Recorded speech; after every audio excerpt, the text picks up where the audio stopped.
My brothers and sisters, now the first covenant indeed had regulations of worship and the earthly set apart place. For a tent was prepared, the first part, in which was the lampstand, and the table, and the showbread, which is called the set apart place. And after the second veil, the part of the tent which is called most set apart, to which belonged the golden censer, and the ark of the covenant overlaid on all sides with gold, in which were the golden pot that held the manna, and the rod of Aaron that budded, and the tablets of the covenant, and above it the cherubim of esteem were overshadowing the place of atonement, about which we do not now speak in detail. And these having been prepared like this, the priests always went into the first part of the tent, accomplishing the services. But into the second part, the high priest went alone once a year, not without blood, which he offered for himself and for sins of ignorance of the people.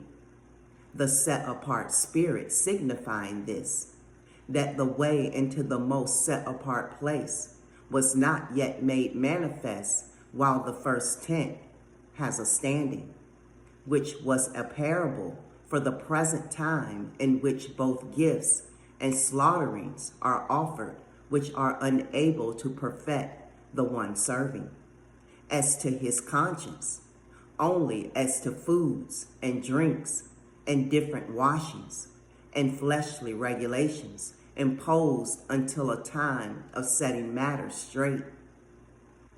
But Messiah, having become a high priest of the coming good matters, through the greater and more perfect tent, not made with hands, that is, not of this creation, entered into the most set apart place once for all, not with the blood of goats and calves, but with his own blood, having obtained everlasting redemption.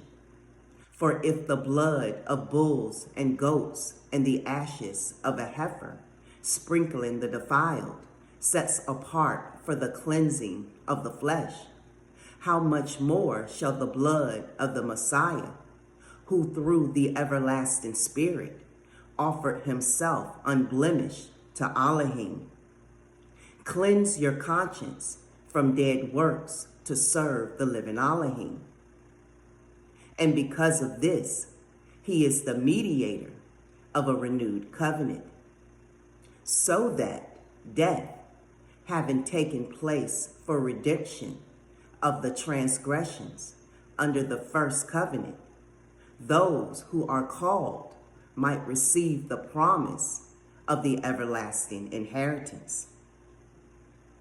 For where a covenant is, it is necessary for the death of the covenanted one to be established. For a covenant over those dead is firm, since it is never valid while the covenanted one is living. Therefore, not even the first covenant was instituted without blood.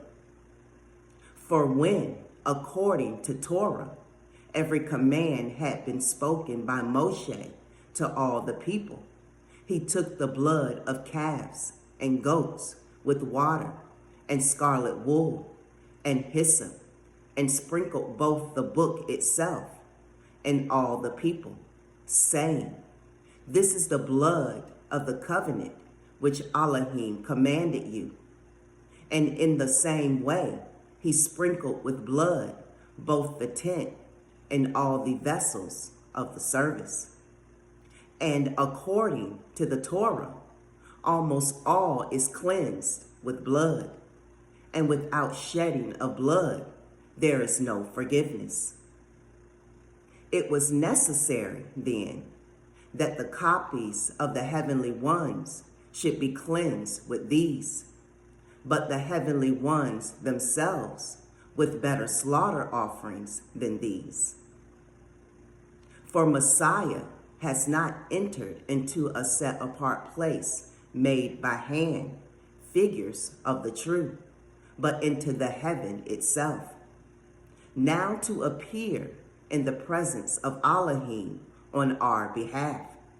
Not that he should offer himself often, as the high priest enters into the set apart place year by year with blood not his own. For if so, he would have had to suffer often, since the foundation of the world. But now he has appeared once for all at the end of the ages to put away sin by the offerings of himself. And as it awaits men to die once, and after this, the judgment, so also the Messiah, having been offered once to bear the sins of many, shall appear a second time, apart from sin, to those waiting for him unto deliverance. Shalom.